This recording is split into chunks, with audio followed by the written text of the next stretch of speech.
Hey y'all, my name is Mare. Welcome back to my channel. We're just gonna start off a little vloggy vlog. I have been feeling sort of slumpy in terms of making content and not necessarily reading. Like, I want to read, but I can't find anything that I like to read. So let me know if you're having the same problem, but it's just been so hard for me to find a 4 or 5 star book lately. Everything has just felt very mediocre and average. Even books that I thought I would really love, like Funny Story by Emily Henry, I just read that and I think I gave it like 3 stars. It was like somewhere between a 3 and 4 star. Miss Emily Henry wrote Beach Read, and that was the first book that I read by her, which I absolutely loved. I read it in one sitting, was fully sobbing my eyes out, and every single book that I've read by her lately, I just feel like I like them less and less as they go on. And it's not to say I did not enjoy Funny Story, it's just that nothing is hitting like Beach Read did. And I feel like I've been having the same problem across the boards. Books are just not hitting like they used to, and making videos and vlogs are not hitting like they used to. So I'm just here to chat with you guys and hopefully read something throughout this week. Let's chat, right? Just like general reading plans. Let's take a look at my April TBR. So in terms of what I needed to read based off of my TBR game, I did read 2 of the 3 so far, so it doesn't sound like I'm going to finish my TBR game picks. The last one I have to read is How to Become the Dark Lord and Die Trying, and I did attempt this actually very early on in the month, and I read like a few pages and I was like, what is this? I am not having a good time. I definitely need to circle back to that, but that's like the only thing on my definite TBR that I did not get to. I actually did a pretty good job reading some books for NetGalley. I think I've read like 14 books so far this month, 13 books.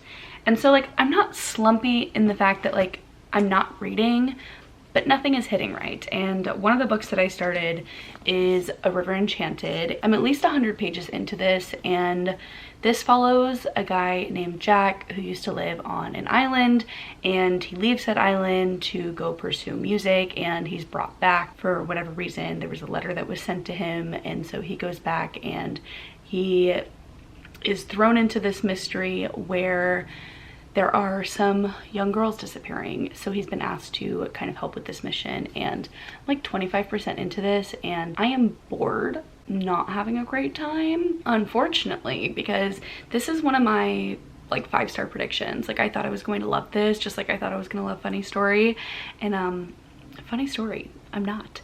And this is because the reason it's frustrating is because I liked Rebecca Ross' Divine Rivals series, and I've heard great things about this. And don't get me wrong, there's nothing like blatantly wrong with this, but it's just kind of boring and I don't care, and it doesn't feel like there's anything that unique about it. So I'm gonna put this one down for now. I don't want to put it down for too long, because if I don't continue on with this, I feel like I will never read it, and I've already bought the sequel because it was on Book of the Month for $5, so I was like, I need to get this. And now if I have a sequel that I'm not going to read, I'm going to be very disappointed in myself. So I'm hoping it gets better, but I think right now it's just not the right time for it. Other things going on. I have been going to the library a whole lot lately. The library has become my best friend, which is great. I've definitely done a better job about buying books, and one book that I did get from the library is Listen for the Lie by Amy Tintera, and this is actually by the author of a young adult trilogy that I read I think 2 years ago, the Ruin trilogy, and I had a great time with those. Were they 5-star books? Probably not. I think I did give the first book 5 stars actually, because I just had so much fun with that. They were just a good time, you know, and that was all I was looking for. And so far, Listen for the Lie is a good time. This is a adult thriller, mystery thriller, and we're following a young woman named Lucy who was accused of murder 5 years ago, but they didn't have any evidence to put her away for the crime, and you learn that she does not remember what happened that night, and she was found with her friend's blood on her clothes. So far it's actually pretty funny, which I wasn't expecting. I'm only like 30 pages into it, but automatically I can see me really liking this book. It's feeling like at least 4 stars, which is great because, like I said, everything has just been so mediocre lately. So yeah, I'm going to keep reading this, but initial thoughts are that I'm having a great time. We're gonna read things and we're gonna just talk about my feelings, and it'll be a time. I don't know if it'll be a good time, but it'll certainly be a time. So stay tuned. Hi guys, so we're gonna record a little update in my bathroom for the vlog. I've got laundry going on over there. I need to do laundry real bad.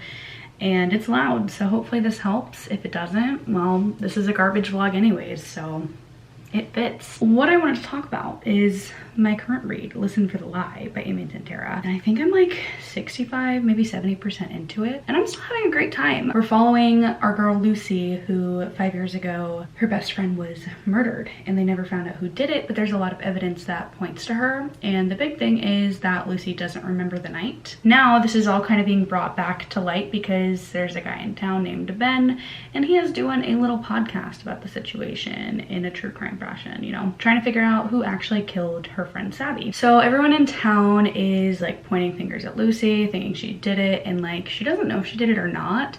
And what's really interesting about this book is like she has this voice in her head telling her like who she needs to kill and like how she would kill them. So like obviously the author is trying to make us think that like Lucy killed her, or like at least shed like some light on that and like speculate on that. And I don't think Lucy did it. I don't know who did it, but I don't think Lucy did it. Not loving it as much as I was in the beginning. Like I thought this could maybe be a 5-star, and now it's like definitely like more 4-star territory. I'm having a great time still. I still am. There's like this weird like tone shift because you find out this voice in her head. I'm not gonna spoil it, but like you find out who that is, and you find out more backstory to it, and it's just kind of strangely shifted for me. It's just like a little bit too weird tonally. So don't know how I feel about that part, but like I am really intrigued in the mystery, and like honestly this book is going by super fast, which I love. I'm gonna try and finish it real quick now because I'm about to go see Challengers with one of my friends. And for those of you who don't know, I'm a Florida local, so we're gonna go to Disney World later in the day. We're gonna go to Epcot and possibly Hollywood Studios and watch the nighttime fireworks show, Fantasmic. So I should be cleaning, should be doing a lot of things, but I just filmed a video. I filmed my 5-star predictions. I like filmed a little bit of conversation about like Booktube and my thoughts on it that I think I'm going to like edit out and like talk about now here with you guys. Basically, like I was just trying to bring up why I haven't been posting to YouTube as much and why it's been hard for me to be motivated to create content, because like I love this. I love talking to you guys. I love filming and reading and sharing my thoughts and like interacting with you guys in the comments. I would love to see like different perspectives on this and like what you guys think, but I think creators will definitely resonate with this the most. But I am in my flop era on YouTube, and like that's okay. I understand that everything I post is not going to be a smash hit, and like very few things that I have posted like have really taken off, and like I'm so endlessly grateful when a video does well, and I don't want to like come across that I'm not grateful for anyone who watches, anyone who likes, anyone who comments. Like genuinely, like that means the world to me, and I am so thankful for anyone who watches my videos and for those who interact with my videos and have come back to my channel. Like that means the absolute world to me. I guess what like I'm trying to get at is that because I'm in my flop era, right, like I feel like I've never like had a point in my YouTube journey where like I really took off. Once I stopped posting for a couple months, that growth was lost. Obviously that's how that works. You need to be consistent. I came back again, and now it's even worse than before. It's hard because like the first time around, like that was one of the reasons I stopped posting. I was struggling to find motivation to film content when it felt like it wasn't being received as well as I wanted it to be. And again, don't want to seem ungrateful. What I'm trying to express is that it's really hard to put your love and soul into something and not see the outcome go as you want it to, which I think is relatable to any facet of life, right? Like it doesn't have to be a creator space. It's been really discouraging to constantly see my viewership drop off, to not see any comments, to see less and less likes on my videos, to feel like I had so many friends in the community, to now feeling very isolated. When I was originally posting on this channel versus now is a very different environment, and it's very discouraging to not get the growth that I want. And I don't even want like millions of views. Like that's not what I want. Like what I want is community, and that's what like I'm really searching for.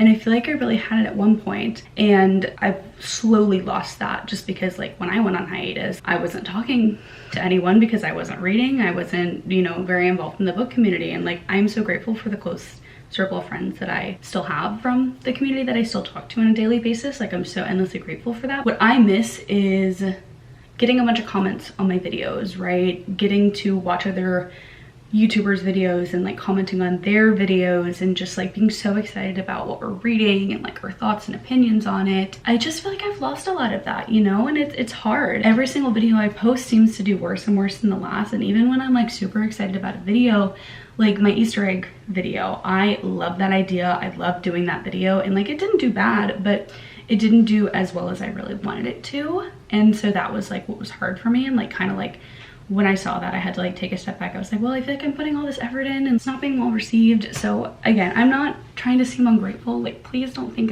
I'm ungrateful. Like, I'm so happy to be in this community and to like have a platform and like to have 2,500 subscribers. Like, it's no small amount. I just feel a little bit lost in my place in the community, and I want to know if like you guys feel the same, right? Whether you're a creator or you're not a creator. It's a very isolating feeling, and I just like, I want a big group of friends who like want to watch each other's videos and like read the same books together, and like we just have like a fun chill time, and like there's no expectations, right? Anyways, I gotta go read Listen for the Lie now, then I gotta get ready for the movie, and we'll be back later with more thoughts. Thanks for listening. Hi guys, so I'm back. Challengers was great. I really enjoyed it actually. So if you've seen it, let me know what you thought, because that ending was certainly ambiguous and I have questions, but I had a really good time. I thought like just the tension between all the characters was really well done, and it made me care about tennis, so that's cool. I finished Listen for the Lie, and I think I'm gonna give this one 4 stars. I really enjoyed this. The ending felt very fast-paced, but like honestly the whole entire book felt fast-paced for me anyways. Don't really have any glaring issues with it. It just didn't like wow amaze me. I think like my biggest issue that I was talking about earlier was like the voice inside Lucy's head, and that like kind of continued to be like annoying but not a deal breaker. I still greatly enjoyed this, and I was on the edge of my seat the whole time, and I couldn't predict the ending, but I think it made total sense what happened. So I don't know what I'm going to be picking up next. I have some stuff due to the library soon, but I think I decided I didn't want to read any of it. Oh my god, I just noticed like my makeup's been bad this whole time. Oh my god. And you had to perceive that. I'm so sorry. Anyways, I have The Hedge Witch of Foxhall, and I read a few chapters and not really caring about it so far. So like might just return that one back to the library, let the next person have it too. Maybe I'll come back to it at some point, but it's just not intriguing me. What to read? That is the age-old question, is it not? I don't know yet, guys. We'll talk soon when I picked up something. Tinted glasses got me feeling like your clothes are so pretty. I'm torn about the way you love me more when you're not here with me. We fuss and we fight, and it seems like it's every night. I could count up all the tears in the sky, still you're as bright as the North Star. You got a light to my heart. Start a book. We'll talk about it. But I also went to Five Below, and they have a bunch of new puzzles. So like little puzzle haul. Anyone? This is like possibly the lamest thing I could put on my channel, but I love a good puzzle. So I wanted to show you guys what they had. So I got this one. I love this like set that they have. I have a bunch of them. I have just another one right next to me. I haven't done this one yet, but I just love like the quality of these pieces, and it's only $5. So I love this design. It's a bunch of pink cowboy boots. So girly pop. I'm obsessed. And then I also got this Squishmallow puzzle, which I'm not a Squishmallow girly, but I thought this was so stinking cute. And this is also 500 pieces, and I don't like more than that. I like a good 500 piece puzzle. It's just the right amount of challenge for me. And then I also found this one, which is 300 pieces, and I do like a 300 piece puzzle sometimes. What really caught me about this one is like I love the gold foiling. I don't know if you can see that, but I thought it was super cute, and it's like so cozy. So I think this one will be good to like do while I'm listening to an audiobook in the fall or the winter time. So that's my puzzle haul. I just needed to share. I feel like I need to get back into puzzling and listening to audiobooks. So now that I have some new puzzles to do, maybe I'll find some audiobooks from Libby to check out and get some more reading done that way. I also want to talk to you guys about the Fiance dilemma. So that's the book that I decided to start This one is by Elena Armas, and it's also one of my spinner wheel picks for this month. This book doesn't come out until July 30th, I believe, July 30th. I have an arc off of Nick Alley, and I think I'm like 5 or 6% into it, and like immediately I'm loving it. So Elena Armas, if you didn't know, wrote The Spanish Love Deception, and then she also has 2 other works, The American Roommate Experiment and The Long Game. And I really liked The Long Game. I'll say that. I didn't love the first book that I read by her, The Spanish Love Deception, but I feel like with each book that she publishes, I have just gradually enjoyed her work more.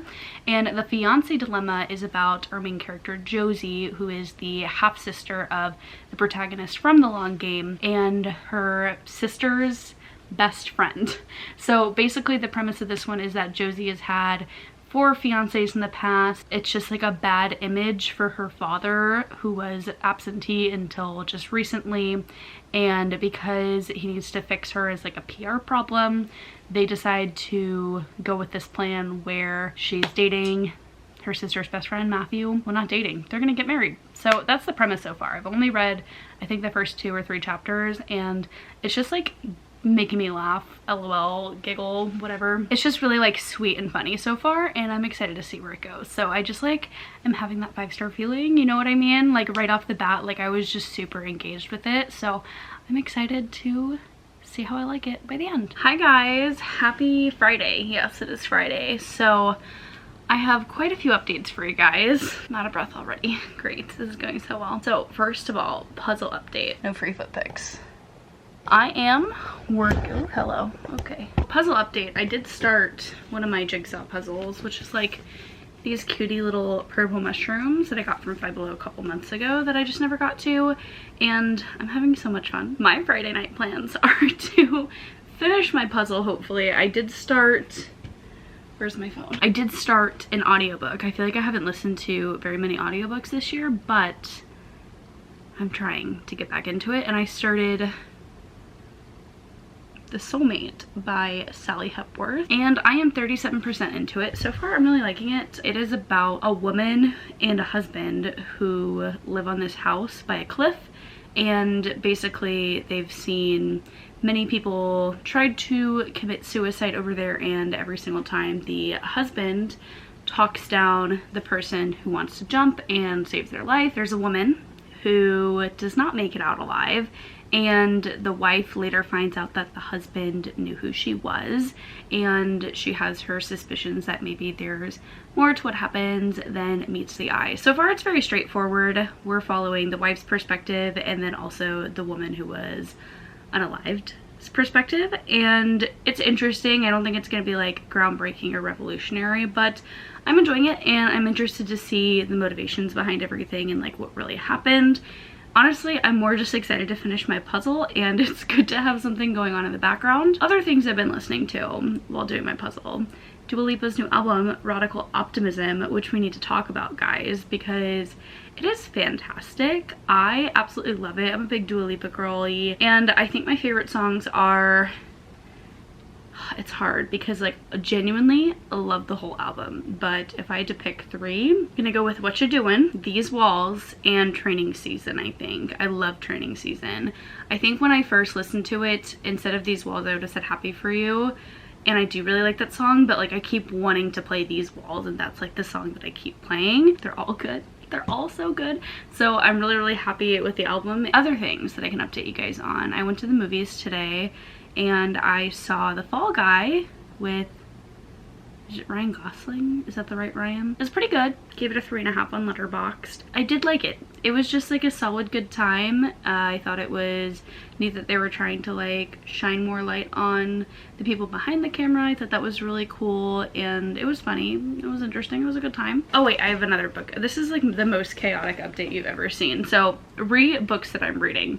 I'm also reading The Fiance Dilemma, which I talked about in the last clip, and I think I'm gonna finish The Soulmate first, and then I'll like The Fiance Dilemma, but I'm really enjoying that as well, and I think I'm like 20% into it now, so that's like the update with The Fiance Dilemma. But I also have a little library haul. The first one I got is Song of the Realms, and I hate that like my library puts the barcode right on top of the cover, so now I have to hold it like this, but it's cute. Then I picked up Draw Down the Moon, which is like a new release that was on my radar. I think Song of the Realms is new too, actually. Oh, and this one. Lots of new releases. We got The Familiar by Leigh Bardugo. I don't know if I will actually read this one anytime soon, but I saw that it was available and I wanted to read it. Good thing about libraries, you don't have to actually read the books that you pick up. It's all just free. Then I also got How to Solve Your Own Murder. And then this is the only one that I didn't have on hold that I ended up picking up. That is Raiders of the Lost Heart. And I saw that it was blurbed by Ellie Hazelwood, but this one was very much giving Temple Run. I feel like it could be a fun time. That's the haul. I don't know if I'll read any of them. Okay, that's it for the chaotic little update right now. I'm gonna go back to puzzling.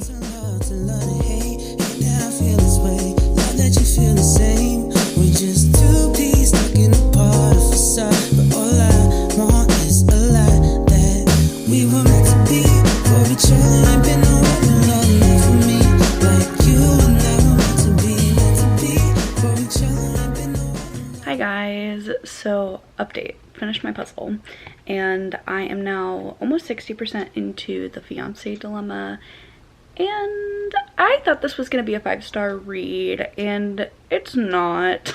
I'm not like hating it, but I'm not loving it. This is about Josie and Matthew, and they're connected through Josie's sister. Matthew is her best friend, and there's this cute little misunderstanding one day. Oop, sorry. I dropped you guys. There's this cute little misunderstanding one day where Josie's trying on one of her previous wedding rings because she's been engaged 4 times and she can't get it off, and all of a sudden her dad's like PR manager sees her and is like, oh great, you're getting married. And then Matthew shows up and she's like, yep, that's my fiance. So now they're in this arrangement to stay engaged to sort of fix the PR crisis that is Josie. It's got a lot of like cute banter and just like cute moments. I really like hearing Josie and Grandpa talk to each other, but like honestly I like that more than I like hearing Josie and Matthew talk together, her fake fiance. And it's not because I don't like them. I think they also have some cute moments together, but I just am struggling to see why these two characters should be, 1, fake dating, and 2, actually dating, right? Because the goal of this fake dating premise is to eventually end up in a real relationship. And I'm struggling to see what Matthew is getting out of this relationship. I'm sure like at the end, or at least I'm really hoping there's going to be some grand reveal as to why Matthew agreed to this arrangement in the first place. But so far it just seems like it only benefits Josie, and not even really Josie. It feels like it really just benefits her father, who views her as a PR crisis. So don't love that whole setup. Like I was into the setup at first. Like I thought it was cute that they were like faking this relationship and all that, and I was curious to see how they were doing it. But if you can't back up that with reasons why they're doing it, it just makes me kind of uninterested. So I'm still thinking it's cute, still like a cute little moment, and I think I am enjoying it pretty much like the same as The Long Game. So I'm really hoping for a 4-star, but I am disappointed because like I really thought this was going to be a 5-star read within the first 2 chapters, and it's just not. So yeah, I'm gonna go finish it and I'll let you guys know what I think. Hi guys, so it's been a little bit since I finished the Fiance dilemma. I kept telling myself that I was gonna record an update and I just never did, because here's the thing. I was so incredibly disappointed by this book, and it breaks my heart because looking at this vlog I was so excited about this book. Like I was super interested in the premise, and the first few chapters like really just swept me off my feet. But ultimately, as I was talking about in the previous clip, it just didn't seem like there was a real reason for them to fake an engagement, and the only person benefiting from this was Josie's father, who she didn't even know, who has never really made it a point to be a part of her life. And it was frustrating that they would put so much into faking an arrangement just for him. And I get it, like she really wanted to please her father and to hopefully build a relationship with him, but I feel like there's a better way to tackle this than to solve her PR crisis with a fake engagement, right? That was the basic premise of the book. Like, you know what you're getting into, but I just don't think that Josie should have ever been used as a PR crisis that needed to be solved, because she's a human being, and the way that it was kind of handled, I didn't love, and it really made me question what Matthew was getting out of that arrangement. It left a bad taste in my mouth, and because I could never really understand why they were in a fake relationship, I couldn't really understand how they got to a real relationship at the end. I just felt like there was a lot of chemistry that was lacking. I also didn't feel like Matthew had a super amazing character. I feel like Josie was so detailed and layered, and then Matthew was just a bunch of tropes slapped together and we called it a day. And I just feel like there needed to be